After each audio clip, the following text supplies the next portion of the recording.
Okay.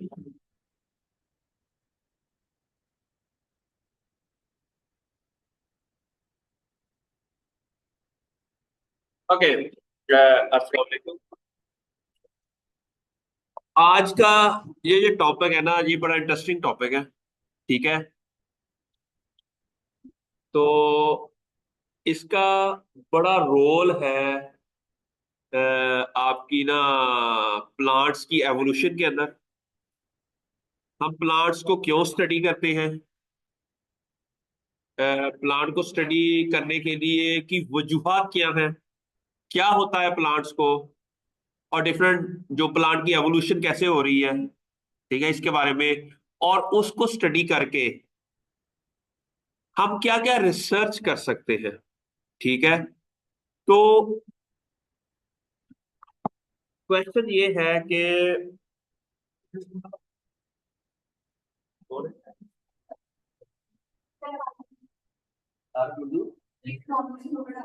Okay okay. अच्छा, ये बताएं कि आप लोग जो इतनी वेरिएशंस नजर आ रही है आपके चेहरों के अंदर, शक्लों के अंदर, या प्लांट्स के अंदर डिफरेंट वैरायटीज होती हैं, उसकी वजह क्या होती है? जेनेटिक्स। उनकी क्या होती है? जेनेटिक्स। और जीन्स के अंदर वेरिएशंस जो हैं, वेरिएशंस है, उसकी वजह से आपको डिफरेंट तरह के शक्लें नजर आती हैं। अच्छा। अ, आज का ये जो टॉपिक है ना, कि ये रिस्पॉन्सिबल कौन है? जेनेटिक्स। जेनेटिक्स का मतलब जीन्स क्या है? जीन्स। जीन्स क्या होते हैं?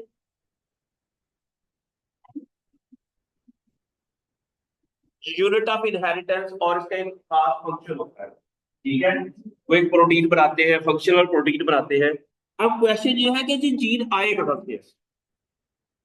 What are genes? ठीक है। और ये जीन्स आए कहां से हैं? अगर कोई नया जीन्स बनता है तो वो कैसे बनता है? ये क्वेश्चन है। तो इस जीन को स्टडी करने से हम क्या हासिल कर सकते हैं?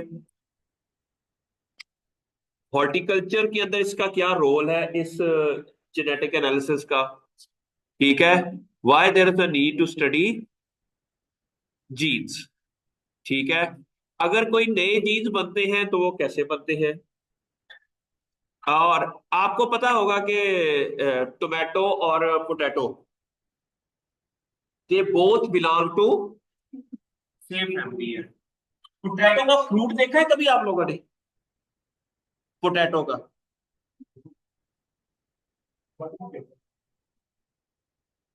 पोटैटो और टोमेटो दोनों सोलिनेशियस क्रॉप है। क्यों? सेम फैमिली में क्यों है? एक ਦਾ ट्यूबर लगदा, एक ਦਾ फ्रूट खाने, करैक्टर सेम कैसे हो गए? कभी सोचा है?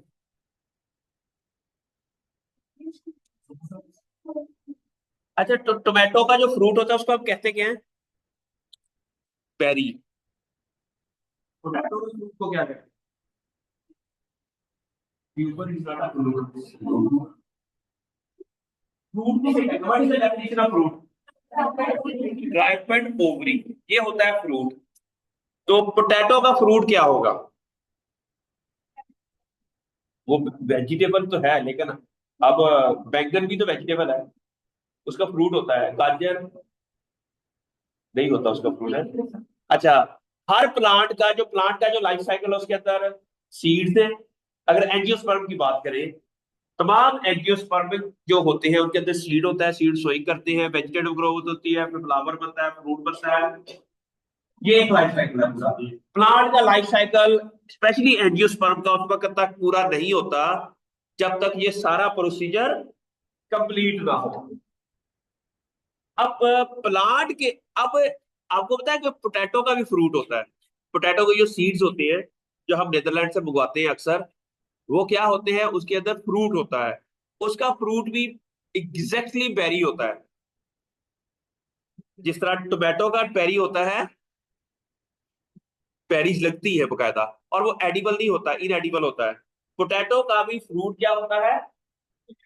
इनएडिबल है। बिटर होता है और उसके अंदर काफी टॉक्सिक कंपाउंड भी होते हैं, लेकिन उसका सीड को हम जब सो करते हैं उसे ट्रू पोटैटो सीड कहते हैं। क्या कहते हैं उसको? एक पोटैटो सीड होता है, एक होता है सीड पोटैटो। पोटैटो सीड को हम ट्रू पोटैटो सीड कहते हैं, जो फ्रूट के अंदर लगता है।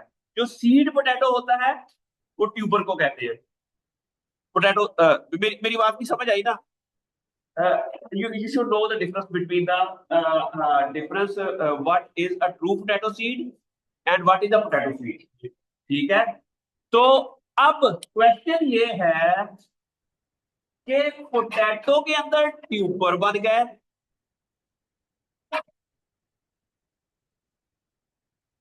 पोटैटो के अंदर ट्यूबर बन गए, टोमेटो में ट्यूबर नहीं बने।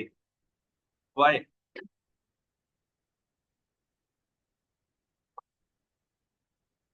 अब एक और एग्जांपल लगा लो इसमें। पोटैटो, टोमेटो, चिल्ली लाओ। चिल्ली भी सॉलिडेशियस क्रॉप है, चिल्ली भी। टोमेटो और चिल्ली दोनों सॉलिडेशियस क्रॉप है, क्या दोनों बेरीज है? तो एक ही क्रॉप में क्या आते हैं, क्यों सॉलिडेशियस है? ग्रोइंग पैटर्न सेम हो सकता है, कुछ ना कुछ चीजें जिसकी बेस के ऊपर इनके अंदर सेम चीजें होती है। तो ओके, क्या है कि अब इनके अंदर वेरिएशन कहाँ हुई? अब पोटैटो है ना, पोटैटो के अंदर ट्यूबर क्यों बन गया? पोटैटो और टोमेटो दोनों सेम हैं, तो पोटैटो के अंदर ट्यूबर क्यों बन गया?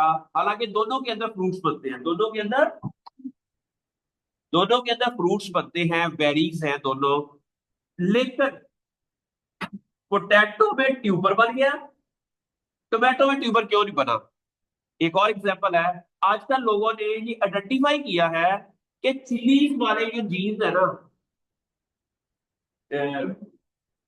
ये चिल्लीज के जो जीन्स हैं, जो चिल्लीज के जीन्स हैं वो स्पाइसी होते हैं, कैप्सिसिन होता है। लोगों ने आइडेंटिफाई किया है कि कैप्सिसिन रिलेटेड जीन्स टोमेटो में भी होते हैं। फिर लोगों ने क्या किया कि उन जीन्स को आइडेंटिफाई किया। क्या किया? आइडेंटिफाई किया, और वो जो जीन्स थे ना कैप्सिसिन वाले, तो चिली के अंदर, टोमेटो के अंदर, उसको रिकवर किया। क्या किया? अब आपको स्पाइसी टोमेटो मिल जाते हैं। क्या मिल जाते हैं?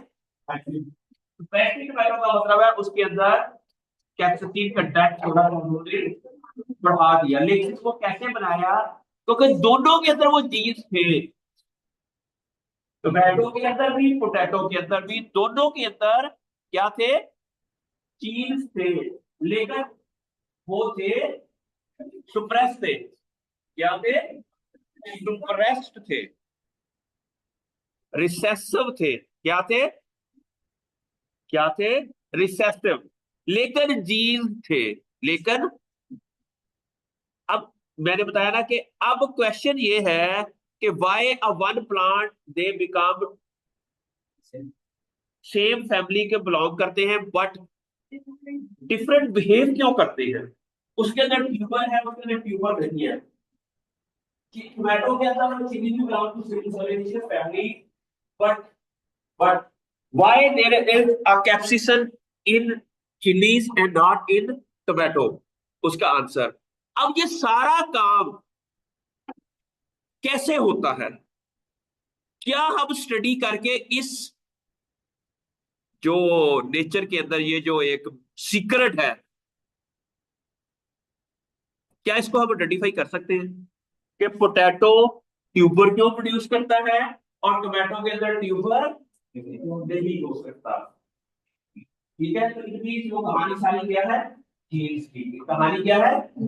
अगर हम ये कंपैरेटिव एनालिसिस करके we can easily understand this secret कि ऐसा क्यों हो रहा है, ऐसा। तो उसके लिए आज ये जो हम आप जेनोम एनालिसिस करते हैं उसके अंदर देयर आर वेरी सॉफ्टवेयर हैं जिसको यूज करते हुए we can understand this secrets. ठीक है।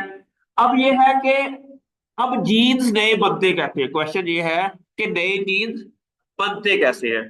फर्ज किया तैयब है, ये इधर था, इसकी कॉपी बनी, ये मशीन के साथ जाके बैठ गई, ठीक है। और यहाँ पर इसके अंदर म्यूटेशन और हो गई, तो इस तरह इसे कहते हैं डुप्लीकेशन। इसे क्या कहते हैं, क्या कहते हैं इसको, डुप्लीकेशन। जी की कॉपी बनी, लाइबा की कॉपी बनी, और शीट के साथ आगे बैठ गई, तो अब क्या हो गई, ये नई कॉपी बन गई। क्या बन गई, नई कॉपी बनी, और इस तरह हमारे पास नई चीज बन गया। क्वेश्चन ये है, अच्छा डुप्लीकेशन के कितने तरीके हैं। एक तो है कि होल जीनोम डुप्लीकेशन हो गई, कि पूरे का पूरा क्रोमोसोम जो है वो डुप्लीकेट हुआ, पूरे का पूरा जीनोम डुप्लीकेट हुआ। पीवीजी वाले हमें ज्यादा अच्छे तरीके से बता सकते हैं कि वो यहाँ पर पीवीजी के बच्चे भी हैं, सेवन सेमेस्टर भी है, ये मजा आता है कि क्लास फुल हो ना, जब बकवास करना भी अच्छा मजा होगा, ठीक है। तो मजा आता है कि लोग आपको सुनने वाले हैं, और जिस तरह कहते गाना गाने वाले तो ऑडियंस ज्यादा होवे तो तालियां बजावे ते मजा आता है, तो इसी तरह। अच्छा अब क्वेश्चन ये है कि क्वेश्चन ये है कि अब हम ये करना चाह रहे हैं कि ये क्रोमोसोम है, क्या है, क्रोमोसोम है। यहाँ पर कुछ जीन था, वो डुप्लीकेट हो गए, यहाँ चला गया, क्या हो गया, कॉपी हुई, मतलब की कॉपी बनाई, और कॉपी बना के किसी और जगह जाकर उसको पेस्ट कर दिया, इंटीग्रेट कर दिया। क्या कर दिया, इंटीग्रेट का मतलब है जिस तरह अभी बैगुला बाहर से आया है, इधर आके आपके फिट हो गया, इसे कहते हैं इंटीग्रेट हो जाती है, इसका मतलब है। अच्छा अगर यहाँ आके इंटीग्रेट हो जाए,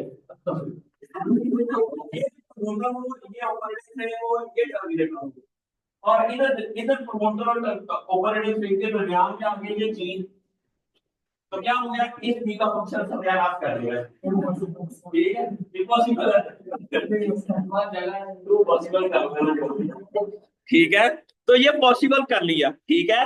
तो मेरी बात को समझ आई। अच्छा अब इससे क्या होगा, ऑलरेडी जो एग्जिस्टिंग जीन्स थे उनके अंदर भी डिस्टर्बेंस हो गई, अब ये ध्यान नहीं आया, इसके अंदर भी म्यूटेशन आ गई, तो इससे क्या होगा, हुआ ना, इससे क्या हुआ, उसके अंदर भी म्यूटेशन आ गई। अच्छा दोनों के अंदर म्यूटेशन आ गई, अब इससे क्या होगा कि नई स्पीशीज बन जाएगी, क्या बन जाएगी, नई स्पीशीज बन जाएगी। फर्ज किया ये वो जीन था जो ट्यूबर फॉर्मेशन वाला था, बशीर ने ट्यूबर बनाना था, ठीक है। अब वो बहरुल्ला ने आगे ट्यूबराइजेशन का ना सत्यानाश कर दिया। अब टोमेटो से जो ट्यूबर बनना था, अच्छा अब मेरी बात की समझ आई। तो इस तरह करके ये ऐसा क्या हुआ कि एक पौधा जो है वो ट्यूबर बना रहा है और दूसरा ट्यूबर, तो वजह क्या है कि देयर इज समथिंग हैपेंड। हाँ फिर बन जाएगा, एग्जैक्टली यही तो लोगों ने आइडेंटिफाई किया है। एग्जैक्टली टोमेटो के अंदर ट्यूबर बनाना है तो बना सकते हैं, लेकिन हमें उसके लिए पहले एनालिसिस करना पड़ेगा, what is the reason why tuber is, it means the tuber वाले जीन जो हैं वो पोटैटो टोमेटो के अंदर सुप्रेस्ड है, क्या है इसकी, जी उनके जो सोर्स और सिंक का प्रोडक्ट है, जो सिंक है वो टमाटो में फ्रूट है और टमाटो में वो फ्रूट है जो फ्लावर से बनता है। This is very good question, this is very good question, source और सिंक वाला ये किसके थ्रू ट्रांसफर होते हैं, फ्लोएम के थ्रू, यस अच्छा फर्ज किया यहाँ पर लीफ थे, यहाँ पर ये लीफ है, ठीक है। अब यहाँ से इसने ये नीचे की तरफ जाना था ट्यूबर में, लेकिन यहाँ उसके ना ऐसे जीन्स के अंदर म्यूटेशन आ गई कि जो फ्लोएम से ट्रांसपोर्ट करने वाले जीन्स है ना, जो उसको ट्यूबर की तरफ लेके जा रहा था फोटोसिंथेसिस, उसके अंदर म्यूटेशन आ गई। अब वो उसको किसी और तरफ डाइवर्ट कर दिया उसने। अक्सर ही होता है यार, आप आ रहे होते घर से, कॉल हम पढ़ने जा रहे हैं, ऊपर से किसी गर्ल फ्रेंड की कॉल आ गई, तो फिर हम किसी और तरफ चले गए, ऐसा हो सकता है ना समटाइम। क्या नेचर में भी ऐसा होता है, क्या अगर रास्ते ब्लॉक पे मतलब पढ़ने आ रहा था रस्ते में लौटते तो वो ये ठीक है। इसमें आपने बात समझाई आगे मशीनरी है जो उस स्टार्च को स्टोर कर सके। एग्जैक्टली वो अगर टमाटो में हम नीचे ट्यूब फॉर्मेशन करेंगे या उसको क्या कहते हैं स्टार्च की फॉर्मेशन करेंगे तो फिर टमाटो छोटे रह जाएंगे, क्योंकि प्लांट सिर्फ सिंग उतनी लागत दे सकता है जितनी उसकी हिम्मत है। अगर टमाटो भी बनाएगा नीचे स्टार्च इसीलिए तो कहता हूं कि जो टोमेटो टोमेटो है ना, उसका जो सूप होता है ना वो बड़ा छोटा होता है एज टोमेटो टोमेटो, वो भी वैरी होता है।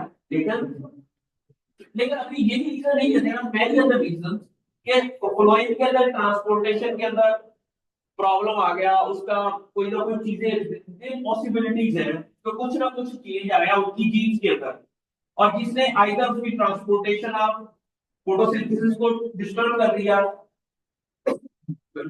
फर्ज किया जहां से पानी आ रहा था, अब हमने आगे ब्लॉक लगा दिया, तो क्या होगा, पानी इस तरफ चला जाएगा, सीधा नहीं जाएगा।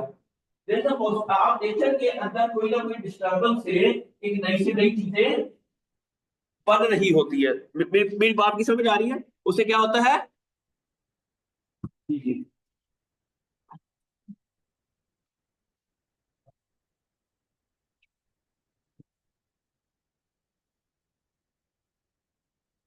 ठीक है, ठीक हो गई, thank you, yes welcome sir,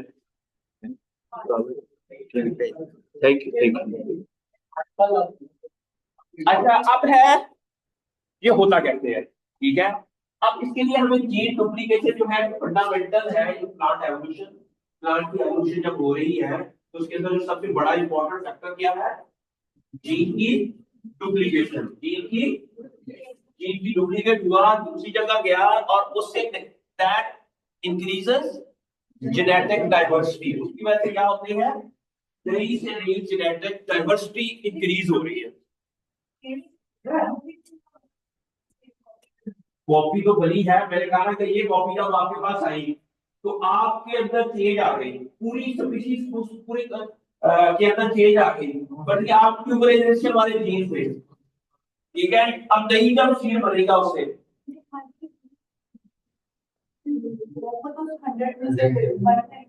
one time हो गई तो स्पीशीज तो चेंज होगी ना, और वो फिर ज्यादा से ज्यादा मल्टीप्लाई होंगे। पर एक और कंसेप्ट इसका मैं आपको बताऊंगा कि पर आर जीन है, क्या है, आर जीन होता है। आपको पता है कि अगर डिप्लॉयड स्पीशीज हो, डिप्लॉयड क्या होती है, जिसके अंदर दो सेट ऑफ क्रोमोसोम्स होते हैं, जिसका हमारा जो ह्यूमन जीनोम है उसके अंदर 23 क्रोमोसोम है। अगर 23 और हो 46, क्या होगा, 46 क्रोमोसोम्स होंगे उसके अंदर, ठीक है। क्या हो, अगर 20, उसे हम डिप्लॉयड कहेंगे, ठीक है। लेकिन अगर 46 और हो वो टेट्राप्लॉइड हो जाएगा, क्या हो जाएगा, एग्जैक्टली इसे कहते हैं होल जीनोम डुप्लीकेशन। इसे हम क्या कहेंगे, होल जीनोम डुप्लीकेशन हुई और उससे एक नई स्पीशीज बन गई, ठीक है। अच्छा अब अगर एक सेट ऑफ क्रोमोसोम होगा उसे हम कहते हैं 1C, क्या कहते हैं उसको, 1C। अगर दो सेट ऑफ क्रोमोसोम है 46 हो गए तो ये 2C, three set of chromosome है थ्री, जिसका वीट वीट क्या है, हेक्साप्लॉइड, उसके अंदर 6 सेट ऑफ क्रोमोसोम है, उसके टोटल क्रोमोसोम 42 है, एक के अंदर 7 है, 7 को 6 से मल्टीप्लाई किया 42, बिटवीन 7 एक सेट ऑफ क्रोमोसोम है लेकिन 7 6 टाइम है, हेक्साप्लॉइड है, ठीक है। अगर हम इसको 4C 5C 6C, ये हेक्साप्लॉइड हो गया, ठीक है, ये हो गया। अच्छा जब ये वाला सेल है 60 वाला, तो जब इसकी मियोसिस होगी तो क्या होगा, क्या होगा, 60 जिसके 6 सेट ऑफ क्रोमोसोम है, मियोसिस होगा तो क्या होगा, 3C हो जाएगा, क्या हो जाएगा, 3C। अच्छा लेकिन ह्यूमन के अंदर डिप्लॉयड है 2C है, उसका होगा 1C। अच्छा, इसको हम 2N कहेंगे, इसको 1N कहेंगे। नहीं लगी समझ? समझ आ गई कि जो अब 2N in that case 6C है, इन दैट केस ये 2C is equal to 2N, half set of chromosomes हो गए। ठीक है, अब है कि अगर कोई भी जीन है ना, आर, बड़ा आर, इसका एक रिसेसिव जीन है छोटा आर, इसके अंदर कितने होंगे जीन की कॉपीज? एक क्रोमोसोम है, एक इसका होमोलोगस क्रोमोसोम है, तो इनकी दो जीन होंगी। एक एक क्रॉप के अंदर वो जीन कितने बार होगा? एक क्रोमोसोम में होगा, एक उसके दो लीन होते हैं। एक जीन की दो फॉर्म्स एक क्रॉप के अंदर होती है, एक जीन की दो फॉर्म एक क्रॉप के अंदर होती है। अगर वो डिप्लॉयड है, अगर वो, लेकिन अगर वो हेक्साप्लॉयड है, उसकी 6 जीन्स की कॉपी होगी। कितनी होगी? जीन्स की कॉपी कितनी होगी? 6। फर्ज किया आर, उसके अंदर CAT है, आर है ये, लेकिन जब छोटा आर है तो CAGC है, ये म्यूटेशन आ गई। पर जहां पर भी CC है, यहाँ भी A है, सिर्फ एक म्यूटेशन आ गई, उसकी वजह से हमने क्या कह दिया, ये छोटा आर हो गया। ठीक है, फिर हमने इस छोटे आर की एक और वेरिएंट आ गया, जहां पर ACGC की बजाय जहां पर T आ गया इसके नीचे एक्स्ट्रा, उसको हमने कह दिया R2। पर क्या हमारे पास 4 वर्जन है एक जीन के? कितने? 4 वर्जन है। एक है आर, एक है R1, एक R1 है, एक R2 है, एक R छोटा 1 है और R। अच्छा, अब हमारे पास एक जगह एक पॉपुलेशन है इंसेक्ट की, अगर वो डिप्लॉयड है, अगर वो, अगर हम 100 इंसेक्ट ले, सैंपल ले, उसके अंदर कितने लीन होंगे? क्या होंगे? सही कहा है यार, कॉन्फिडेंस से बोलो। 200 होंगे। अगर अगर हमने 100 इंसेक्ट लिए तो उसके अंदर कितने लीन होंगे? 200 होंगे। अब हमने काउंट कर लिया सारे जीन्स को, 200 के 200 के अंदर आपने देखा कौन सा जीन वो R1 जो है ना, वो उसकी वो 75 टाइम्स हमें मिला है। वो 200 में से 75 टाइम्स हमें R1 मिला है, और R2 जो है वो हमें मिला है 35 टाइम। आर छोटा मान जो है ये 45 टाइम। बाकी कितना रह गया?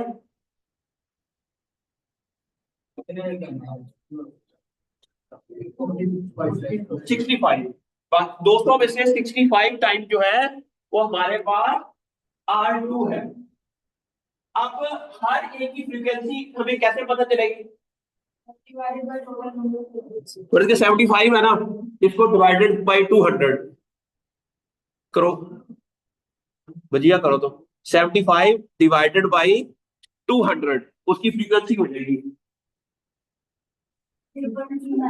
0.337। ठीक हो गया। अब 35 डिवाइडेड बाई 200,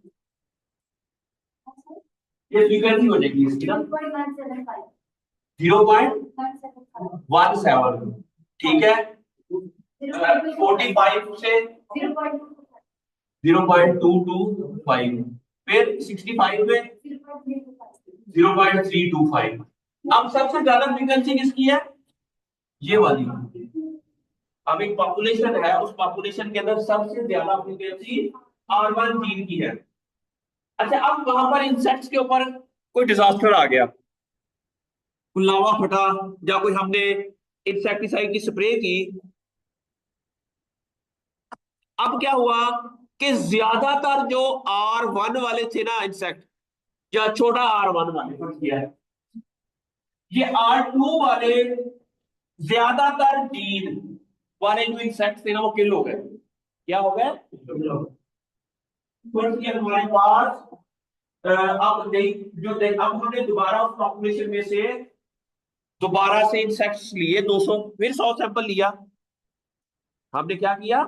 फिर 100 इंसेक्ट लिए, फिर हमने उसकी जी की फ्रीक्वेंसी मालूम की, तो पता चला कि ये वाले जो है ना 75 वाले ये 125 हो गए हैं, ये 35 वाले ये 45 हो गए हैं, ये वाले 5 रह गए हैं, और ये वाले ऐसा ये 15 रह गए हैं, और ये वाले बाकी कितने रह गए हैं?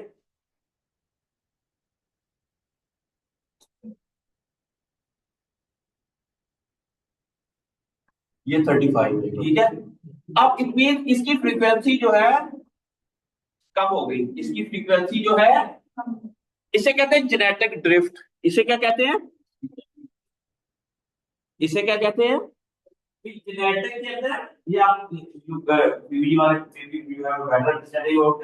What is the genetic drift. Population के अंदर एक जीन की फ्रीक्वेंसी थी, और वो फ्रीक्वेंसी कम हो गई है, एक जीन की फ्रीक्वेंसी ज्यादा होगी, दूसरे जीन की फ्रीक्वेंसी जो है वो कम होगी। इसे हम क्या कहते हैं? समझे कैसे मूल्य कर सकते हैं, और किसी पॉपुलेशन के अंदर जेनेटिक ड्रिफ्ट को कैसे मूल्य कर सकते हैं। फर्ज के एक इलाके एक है, आपने देखा कि आज से 100 साल पहले लाहौर के जितने भी बंदे थे ना, उनकी कद 5.8 से एवरेज, लेकिन आजकल हमने देखा कि उसकी एवरेज जो हाइट है ना वो 5.4 रह गई है। It mean there is a genetic drift. कोई बाहर से पॉपुलेशन आ गई, कोई यहां से जो लंबे कद वाले वो किसी और जगह, वो जीन की जो अलील की फ्रीक्वेंसी थी उनके अंदर चेंज आ गई, और उस चेंज आने की वजह से एक नई फिनोटाइप अपीयर हुई, जिसकी वजह से हमारा जो ओवरऑल एवरेज जो कद था, वो हाइट थी, वो चेंज हो गई। आजकल तो बोनियां ही बोनियां ही है सारियां लड़कियां लाहौर च, मैं तो देखे लाहौर स्पेशली लड़कियां ते ऐ ही आ भी जिदा बशीर ते घट ने, बशीरा ही है ज्यादा, ठीक है। मेरी बात की समझ आई ना? तो अब तो कद छोटा नहीं क्यों हो रहा है छोटा? जेनेटिक ड्रिफ्ट आ गया, इतनी कोई ऐसी जीन के अंदर म्यूटेशन आई है। अब वो म्यूटेशन किस वजह से आई? एनवायरमेंटल फैक्टर्स की वजह से, ठीक है, फूड की वजह से उन्होंने उन जीन्स को जाकर सुप्रेस कर दिया, म्यूटेट कर दिया, कि बशीरा ही आ गई है, बशीर कट गए, ठीक है। मेरी बात की समझ आई? बशीर, हाँ। तो समझ आ रही है ये पॉपुलेशन के अंदर चेंजेस कैसे आती है, नेचुरली एवोल्यूशन कैसे हो रही है, ये नेचर के अंदर एवोल्यूशन हो रही है, ठीक है। अच्छा, अब हम अगर स्टडी कर ले कि ये क्या हुआ है, कैसे हो रहा है, और इसको स्टडी करके हम कैसे प्लांट्स के अंदर इंप्रूवमेंट लेकर आ सकते हैं। हम चाहते हैं कि पोटैटो के अलावा टोमेटो के अंदर भी ट्यूबर बनना शुरू हो जाए, हमारा टोमेटो स्पाइसी हो जाए। क्या हो जाए? तो हम इनकी एवोल्यूशनरी हिस्ट्री को स्टडी करें, इनकी जीन्स को कंपेयर करें, और फिर उसी तरह की म्यूटेशन काज कर दें, या अगर कोई म्यूटेट हुआ हुआ जीन उसको रिपेयर कर दें। पर क्या कैप्सिसीन वाला जीन टोमेटो के अंदर वो था, सुप्रेस था, क्या था? उसका एक ऐसा वेरिएंट था उसके अंदर ज्यादा, पर ये R1 R2 में से कोई भी चीज होगा तो क्या होगा, कैप्सिसीन ज्यादा अच्छा प्रोड्यूस होगा। लेकिन टोमेटो में सारे R1 और R2 वाले थे। अब हमने देखा कि R1 और R2 वाले जीन जो ज्यादातर टोमेटो के अंदर है, और उनको आजकल जो क्रिस्पर कैस टेक्नोलॉजी है, जिसको हम जीनोम एडिटिंग कहते हैं, उसके थ्रू हम इसको रिप्लेस करके हम एक नया जीन उसके अंदर इंसर्ट कर सकते हैं। और ये काम ऑलरेडी लोगों ने किया है, स्पाइसी टोमेटो दुनिया में आ गए हैं, ठीक है। अब हम चाहते हैं कि नहीं, हम पोटैटो के ट्यूबर भी बनाए, टोमेटो के अंदर ट्यूबराइजेशन करें।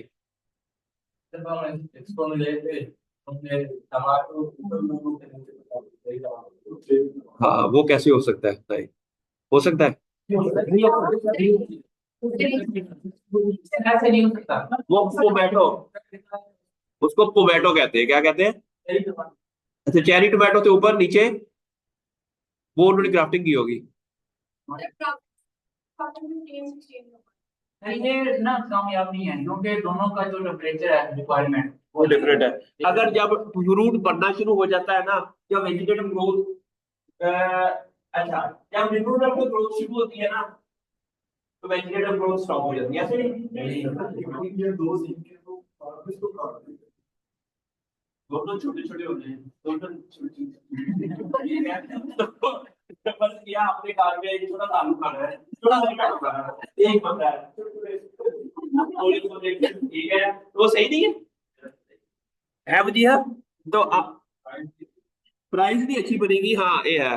लेकिन अगर वजीहा को रिश्ता देखने आया कोई बंदा, वो कहना मैनू दोनों चीजें मैं खानी है, और बाहर है लगा हुआ, ठंड है, सर्दी है, बाजार मार्केट बंद है, और इसको कह दिया कि मैंने 2 महीने बाद आना है रिश्तेदार लेने, लेकिन मैं टोमेटो भी खाना है, पोटैटो भी खाना। पूरा रशिया में रहती है ये, रशिया में हर जगह बर्फबारी हो रही है, तो जहर आप 2 महीने में छोटे छोटे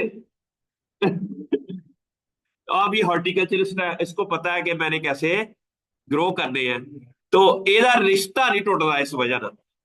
ठीक है, तो समझ आ रही है आप लोगों को? तो आप स्टडी करें कि ये ऐसा क्यों है, ऐसा क्यों हो सकता है, और ये स्टडी इसी तरह ही मोनोकाट ही क्यों है, ये क्वेश्चन है। मोनोकाट ही क्यों है, और डाइकाट कौन से ऐसे बीज है जिनके अंदर म्यूटेशन हुई, ये मोनोकाट से डाइकाट हो गए और डाइकाट से मोनोकाट हो गए। क्या ऐसा हुआ है, क्वेश्चन ये है, क्या वाकई ऐसा हुआ है, या एक एवोल्यूशन बैलेंस चवड़ा मारते ने? या ठीक है, मेरा एक दोस्त है जीसी यूनिवर्सिटी फैसलाबाद में, आमर, उन पे शायद आप में कोई बंदा जानता है उनको। वो उसने स्टडी किया, एलजी नहीं होती, एलजी यूनिसेलुलर एलजी, उसने यूनिसेलुलर एलजी को ना मुख्तलिफ तरह के ना स्ट्रेस दिए। क्या दिए? एलजी को कल्चर कराया, उस कल्चर पर उसको डिफरेंट केमिकल का स्ट्रेस दिया। उसने देखा कि फ्लक्चुएट करना शुरू कर गए वो।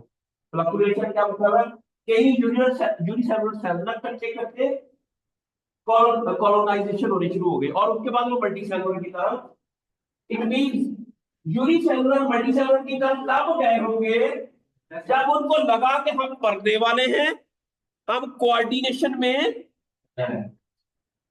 कोलैबोरेशन, टीम वर्क में काम करें तो हम बच जाएंगे। पाकिस्तानियों का मसला यही है कि हम जापान में सुना है कि 7 साल के 7वीं क्लास तक बच्चों को हर एक को पास कर देते हैं, एग्जाम नहीं होता, सारे को पास कर देते हैं। एक मिनट पहले मेरी बकवास सुनना, फिर तेरी बकवास छोड़ दे। ओके, अच्छा sorry, I am just kidding. अच्छा, अब है कि 7वीं क्लास तक पास करते रहते हैं, मतलब क्या है, ताकि उनके अंदर टीम वर्क आए।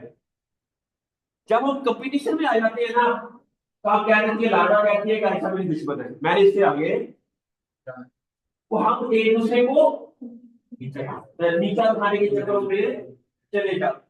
अच्छा, पहले अभी 7वीं साल तक बच्चों के अंदर एक खूबी डेवलप हो गई कि हमने एज ए टीम वर्क काम करना है, एज ए, ठीक है, जब टीम वर्क काम करेंगे तो कामयाब होंगे। पाकिस्तानी दुनिया के जेड़े मर्जी काने चले जाओ, अपनी 1.5 इंच की अलहदा मशीन बना लेते हैं। ये सुना होगा ना, हमारे अक्सर मशहूर है। वजह क्या है कि हम कोलैबोरेशन में काम नहीं करते, टीम वर्क में। वजह क्या है कि हमारा एजुकेशन सिस्टम ऐसा है कि हम बच्चों को कहते हैं अपना अपना करना है, ठीक है। तो इसको, ये आपको एक एग्जांपल बता दी कि जब मैंने आपको बता दिया, जब बढ़ने लगी है तो वो यूनिसेलुलर से मल्टी सेलुलर की तरफ तब गए होंगे। ये मेरा दोस्तों से एक्सपेरिमेंट करके, ये एक्सपेरिमेंट ही प्रूव किया कि यूनिसेलुलर से जब मल्टी सेलुलर की तरफ उस टाइम गए होंगे, तो उस टाइम क्या ऐसी एवोल्यूशन आई या एनवायरमेंट ऐसी कौन सी होगी। अब भी अगर आप देखेंगे ना, यहां भी कोई आफत आ जाए, हम इकट्ठे हो जाएंगे सारे, ठीक है। जब वो आफत खत्म हो जाए, फिर लड़ना शुरू कर देंगे। तो ये अगर हम हर टाइम ही एक दूसरे के साथ कोलैबोरेशन में काम करें तो पाकिस्तान बहुत तरक्की कर लेगा। समझ आ रही है आप लोगों को? तो अब है डुप्लीकेशन होती कैसे है। मैंने बताया, एक है होल जीनोम डुप्लीकेशन, एक है whole genome duplication. Whole genome angiosperms की नॉर्मली बहुत ज्यादा होती है और बहुत ज्यादा हाई है इसकी फ्रीक्वेंसी। होल जीनोम जितने भी आपको फ्रूट प्लांट मिलेंगे ना वो नॉर्मली पॉलीप्लाइड्स होंगे। क्या होंगे? पॉलीप्लाइड का मतलब क्या होता है? दो से ज्यादा सेट ऑफ क्रोमोसोम होना। अगर दो है तो डिप्लॉयड होंगे ना, मोर देन टू पॉलीप्लाइड। आपके मोस्टली फ्रूट प्लांट जो है वो पॉलीप्लाइड्स है। एक होते हैं एलो पॉलीप्लाइड। एलो का मतलब है जिसका आपका कॉफी अरेबिका। कॉफी अरेबिका क्या है? वो टेट्राप्लाइड है। लेकिन वो जो चार सेट ऑफ क्रोमोसोम्स है ना उसके अंदर दो सेट ऑफ क्रोमोसोम्स एक स्पीशीज के हैं और दो सेट ऑफ क्रोमोसोम्स एक और स्पीशीज से है। इसे कहते हैं एलो टेट्राप्लाइड। ऐसा ही है। और दूसरी वाली कौन सी होती है? उसमें दोनों से आटो का सेम सेम सेम से होंगे। चारों के चारों एक ही स्पीशीज के। उसको हम टिश्यू कल्चर के थ्रू भी बना सकते हैं। हम आर्टिफिशियली भी टेट्राप्लाइड हेक्साप्लाइड बना सकते हैं। एक है नेचुरली भी ये बनती है चीजें। ठीक है। और अच्छा नेक्स्ट है सेगमेंटेड डुप्लीकेशन। ये राइस के अंदर बहुत ज्यादा ऑब्जर्व की गई है। सेगमेंटेड का मतलब है एक क्रोमोसोम्स के ऊपर से एक पूरा सेगमेंट कॉपी हुआ दूसरे क्रोमोसोम में चला गया। उस सेगमेंट के अंदर एक ही चीज हो सकता है, एक से ज्यादा चीज भी हो सकती है। ये नहीं कि सिर्फ एक ही जीन हो। पर क्या यहाँ पे एक क्रोमोसोम है, यहाँ पर तो 20 जीन का एक पूरा सेगमेंट था। और ये पूरे का पूरा सेगमेंट अगर इधर आ जाए और इधर भी वही अरेंजमेंट हो, इधर भी वही अरेंजमेंट हो, तो इट मींस दैट ये क्या है? ये सेगमेंटेड डुप्लीकेशन है। ये क्या है? सेगमेंट। इस सेट ऑफ जीन्स है जो कट्टे ट्रेवल कर रहे हैं from one place to another. ठीक है। अब देयर द पॉसिबिलिटी कि 20 जीन्स के अंदर म्यूटेशन आने के बाद क्रॉप जो है वो ड्राउट टॉलरेंट हो गई। कोई ऐसा मैकेनिज्म उसके अंदर स्टैब्लिश हुआ कि राइस का जो प्लांट है वो एबायोटिक स्ट्रेस टॉलरेंट हो गया। ठीक है। अच्छा आगे है टेंडम डुप्लीकेशन। टेंडम का डुप्लीकेशन ये है कि मैं लाइफा की कॉपी बनाऊं साथ ही एक कुर्सी के अंदर बिठा दूंगा, फिर एक कॉपी बनाऊं साथ ही, इसे कहते हैं साथ साथ। साथ साथ जो डुप्लीकेशन है उसे हम क्या कहते हैं? Tandem duplication. ये रेट्रो जीन्स होते हैं, ये नॉर्मली होते हैं ये आप बेस के अंदर बड़ा अच्छी ऑब्जर्वेशन है जिसे कहते हैं जंपिंग जीन। जंपिंग जीन है एक जीन है। कुछ जीन ऐसे भी होते हैं कमले के वो नहीं किसी ने नहीं पढ़ दी। ठीक है। पर या ये कौन रहता था जब? अच्छा ये कमल किया पर क्या कह रहा हूँ कोई भी एक बंदा है। ठीक है। वो है यहाँ से उठा अच्छा उस्मान के पास चला गया, उस्मान से उठा अब्दुल रहमान के पास चला गया। तो इस तरह जंपिंग जीन्स है। इसे क्या कहते हैं? जंपिंग। अच्छा जंपिंग जीन्स की वजह से क्या होता है? लोटा। अच्छा जो जंपिंग जीन्स है वो क्या करते हैं कि एक साथ के अंदर जब वो जीत गया ना, पर क्या होता है उसका एक और क्रोमोसोम पे चला गया। अब वहां पर बेस के अंदर वो नॉर्मली येलो कलर होता है बेस का जो दाने का, पर क्या वहां पर वो जीन और डिसरप्टर के जिसने वो येलो कलर बनाना था उसकी जगह वो रेड कलर आ गया। और तीसरे में एक और जीन शायद के अंदर किसी और जगह चला गया और वहां जाके उसके व्हाइट कलर का पिंक कलर डिफरेंट कलर के आपको बड़ी अगर आपने जंपिंग जीन्स को देखना है तो उसकी बहुत अच्छी ऑब्जर्वेशन आप बेस के अंदर देख सकते हैं। ठीक है। अब ये सारी वो चीजें हैं जिसकी वजह से एवोल्यूशन आ रही है। क्या आ रही है? और नए से नए प्लांट्स स्पीशीज डाइवर्सिटी स्पीसीएशन। अब स्पीसीएशन क्या होती है? मतलब व्हाट इज स्पीसीएशन? नई स्पीशीज का बनना। नई स्पीशीज का बनना उसे हम क्या कहते हैं? स्पीसीएशन। स्पीशीज से स्पीसीएशन नई स्पीशीज बन जाना, नई स्पीशीज बन जाना उसे हम क्या कहते हैं? अच्छा एक जीन के अंदर म्यूटेशन आई उसे कहते हैं माइक्रो एवोल्यूशन। फिर दूसरी जीन के अंदर चेंज आई वो माइक्रो एवोल्यूशन। जब तक 40 माइक्रो एवोल्यूशन हुई दैट लीड्स टू मैक्रो जो कि पहली स्पीशीज से टोटली डिफरेंट है। इसे आप कहते हैं स्पीसीएशन। जिस तरह टोमेटो से पोटैटो बन गया, पोटैटो से चिलीज बन गया, बेबी के एंसेस्टर सेम ही हो। बेबी इनके एंसेस्टर जो है वो एक ही स्पीशीज हो, उसके अंदर चेंज आई, ट्यूबराइजेशन वाले जीन खत्म हुए, वो टोमेटो बन गया। ठीक है, वो शायद वो पोटैटो हो। ठीक है, शायद वो पोटैटो हो, उसके अंदर ट्यूबराइजेशन वाले जीन अगर रहे तो वो ट्यूबर वाला बन गया। फिर हमने देखा तो उसके अंदर कैप्सिसिन वाले जीन्स ऐड हुए तो वो चिली बन गया। देयर इज अ पॉसिबिलिटी तो ऐसी चीज हुई जिससे वो ये तीनों है, ये सेल डिवीजन के दौरान होता है, उस टाइम भी बहुत ज्यादा। आप यही आगे हम यही पढ़ेंगे होल जीनोम डिप्लीकेशन क्या है और segmented whole genome duplication is the duplication of the entire genome, पूरे का पूरा जीनोम ही डुप्लीकेट हो गया। ठीक है, अब दूसरा है that leads to significant diversification in plant species. उससे क्या होता है कि प्लांट्स के अंदर बहुत ज्यादा डाइवर्सिफिकेशन आ जाती है, क्या आती है ना, आपको नई नई स्पीशीज बन।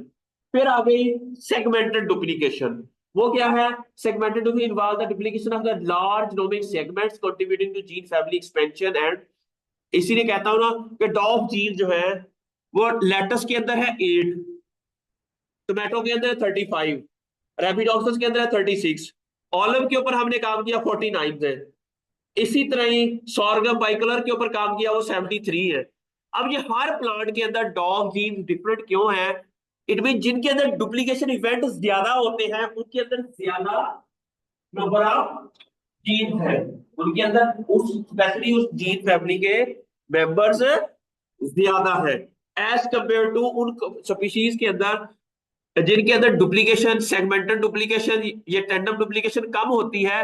उनका जीनोम भी छोटा है, उनका जीनोम का साइज भी छोटा है और उनके अंदर नंबर ऑफ जीन्स की डाइवर्सिटी भी कम है। समझ आ रही है आप लोगों को? ठीक है, अब उसके बाद आ गया तो क्या होता है कि कब डुप्लीकेशन होती है?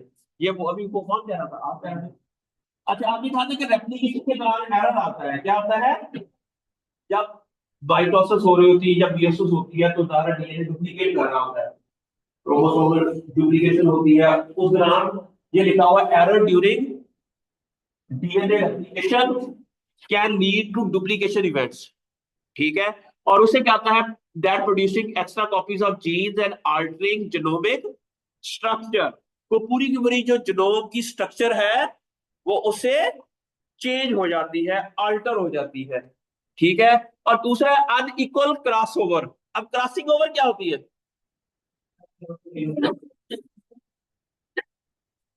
ड्यूरिंग मियोसिस जो है आपके सेगमेंट जो चेंज होती है, एक्सचेंज होती है। अगर उस दौरान ऐसा हुआ इस सेगमेंट के स्टेज के दौरान फर्ज किया, नॉर्मली जो क्या होता है कि फर्ज के ये क्रोमोसोम है ना, ये इसका होमोलोगस क्रोमोसोम है, जहां पर एक सेगमेंट है ये इधर ट्रांसफर होना है और यहाँ वाला फर्ज के ये वाला इधर चला गया, लेकिन ये वाला इधर जाना था उस टाइम नहीं जा सका, वहाँ जगह नहीं बनेगी। एडजस्ट कर लेंगे यार, कोई ना कोई वो नहीं जिस तरह टूर पे आप लोग जाते होते हो, एडजस्ट कर लेते हैं आप लोग, ऐसे ही उन्होंने एडजस्ट कर लिया वहां। तो फिर क्या ऐसा हुआ? मैं भी कह रहा हूँ कि शायद ऐसा नहीं हुआ, देयर आर पॉसिबिलिटी कि ऐसा हुआ होगा।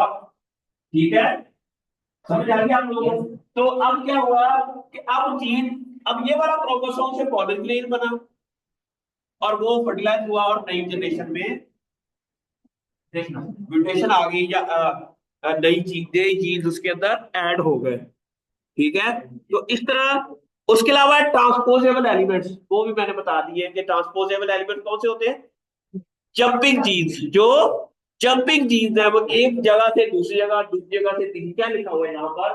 Transposable elements can promote gene duplication bye inserting themselves into or near the existing genes, facilitating genomic rearrangement। जिस तरह ये आपके पास ऐसा रीअरेंजमेंट होगी तो टोटली डिफरेंट तरह का वो जीनोम का स्ट्रक्चर बन गया, जीनोम का स्ट्रक्चर बन गया। इसे कहते हैं mechanism of duplication. It means अगर हम ये स्टडी कर लें कि दो डिफरेंट क्रॉस हैं, उनके दरमियान ऐसा क्या हुआ कि जीन डुप्लीकेट हुआ, तो हम वो स्टडी कर सकते हैं कि इसमें कई ऐसे सीक्रेट्स हैं लाइफ के, अंडरस्टैंडिंग्स हैं, जो दुनिया के अंदर क्वेश्चंस हैं और उसके आंसर अभी हमें नहीं पता चले। तो वो हम इस जेनोम वाइड एनालिसिस से हम एक क्वेश्चन स्पेसिफिक जहन में राइज करें।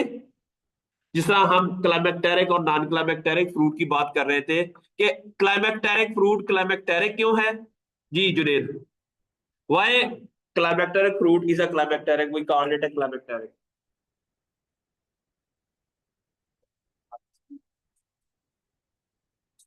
एक्सपायरेशन होती रहती है। अच्छा, नॉन क्लाइमेक्टेरिक कौन सा होता है आपके फार्मर हैं? क्यों नहीं होती?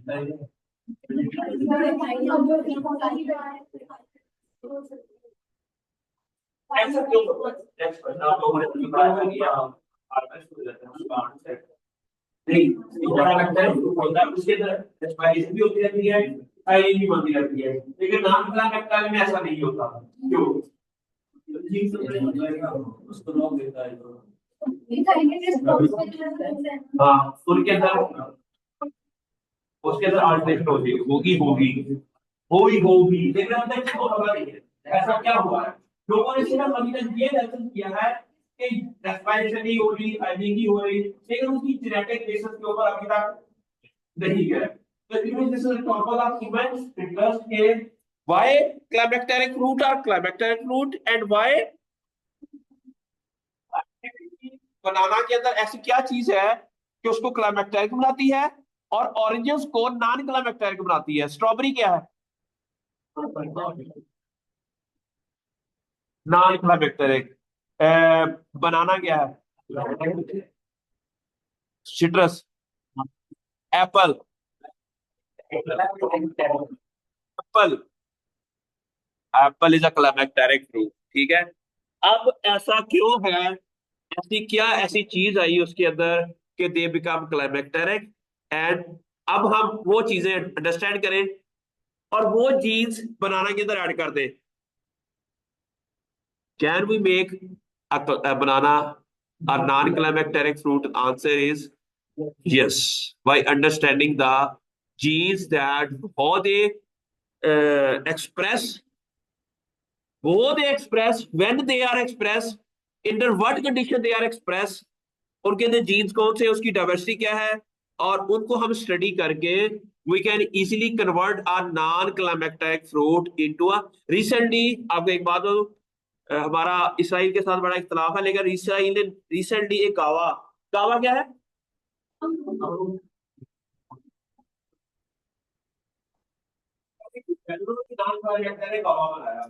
Recently they produce a non climactic कावा, ठीक है। तो ये काम कैसे कर सकते हैं, स्टडी। अब नेक्स्ट क्वेश्चन ये है कि फंक्शनल कॉन्सिक्वेंसेस क्या है। जी पढ़े आप, ये क्या लिखा हुआ है?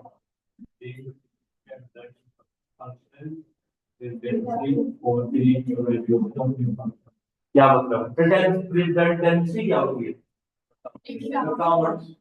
जो काम नहीं करना, किसी चीज अगर अपना काम छोड़ दे, आपका काम है पढ़ना, अगर आप छोड़ दे तो हम कहेंगे ये पूरी पूरी क्लास रिडंडेंट हो गई है, ये किसी काम दी है, ठीक है, नलायक हो गई है, मैं कहूंगा ना, ठीक है, उसे क्या कहेंगे? नॉन रिडंडेंट का मतलब है अपना ओरिजिनल जो उनका काम था वो कर रहे हैं और अच्छे तरीके से कर रहे हैं, तो आप कहेंगे ये, अरे ये रिडंडेंट नहीं है। रिडंडेंट नहीं है का मतलब सही है, ठीक है। जिसका हम कहते हैं कि पाकिस्तान का जो आइन है वो रिडंडेंट हो चुका है, गरीब आदमी को इंसाफ नहीं देता है, मींस दैट आवर आइन इज रिडंडेंट। अगर तो ये इंसाफ देता है जहां पर कानून की पासदारी है, अक़लियतों को उनका हक दिया जाता है, लोग एक दूसरे के साथ रवादारी के साथ रहते हैं, बच्चों के अंदर ख्वाहिश है पढ़ने की, तो ये हमारा इंस्टीट्यूशन जो है एक रिडंडेंट, ठीक है। अगर बच्चे नहीं पढ़ रहे तो इट मींस हमारा पूरे का पूरा इस सिलेबस को, इस पूरे लॉज को, सिस्टम्स को चेंज करने की जरूरत है और इसको हमें नॉन रिडंडेंट बनाने की कोशिश करनी चाहिए, ठीक है। उसका एक मिनट, ओके। अच्छा, अब है कि जब एक्सपेंडिंग जीन थेरेपी हुई तो कौन कौन से ऐसे प्रोसेसर्स हुए, क्या हुए? मैड बॉक्स जीन है, जितने भी एंजियोस्पर्म है ना उन सब के अंदर जिस जीन के अंदर मैड बॉक्स डोमेन होगी ना वो फ्लावरिंग रिलेटेड जीन होगा। वो क्या होगा? फ्लावरिंग रिलेटेड जीन होगा। नॉर्मली हमने आइडेंटिफाई किया था कि मैड बॉक्स वाली डोमेन है ना किसी भी क्रॉप के अंदर वो 120 जीन्स के अंदर होती है एवरेज। अभी किसी के अंदर 80 जीन्स होते हैं, किसी के अंदर मैड बॉक्स जीन होगी, किसी के अंदर 200, किसी के अंदर 180, ऐसे कितने जीन होते हैं। जब हमने उसका वाकई एनालिसिस किया they all play a role in flowering, ठीक है। सिमिलरली MYB एक जीन फैमिली है जिसको नॉर्मली जो मेटाबॉलिज्म के अंदर रेगुलेशन के अंदर काम करती है और ये इवॉल्व होती है नॉर्मली टेंडर डुप्लीकेशन से। जो सेगमेंटेड डुप्लीकेशन है उसके थ्रू ये न्यूक्लियोटाइड बाइंडिंग साइट्स है ल्यूसीन रिच रिपीट्स। ये ल्यूसीन रिच रिपीट्स क्या होती है? Leucine leucine leucine leucine leucine, और ये हमारी सेल मेम्ब्रेन है, इसके ऊपर ल्यूसीन ल्यूसीन ल्यूसीन इस तरह बहानी दी होती है। अब ये क्या करती है कि डिजीज को पैथोजन को डिटेक्ट, जिस तरह टीका नहीं होता सिग्नल्स को डिटेक्ट करता है, इसी तरह ये जो ल्यूसीन रिच रिपीट्स वाली डोमेन होती है they detect the pathogen in the environment and give a signal to the cell that the pathogen is coming। Defence mechanism के अंदर इसका बहुत बड़ा रोल है। ये RNase-3 जो है ये है रिट्रोजीन्स है, इसको RNase का मतलब है जो RNA को डिग्रेड करता है, ठीक है। अब नेक्स्ट क्वेश्चन ये है कि हम कैसे मेजर कर सकते हैं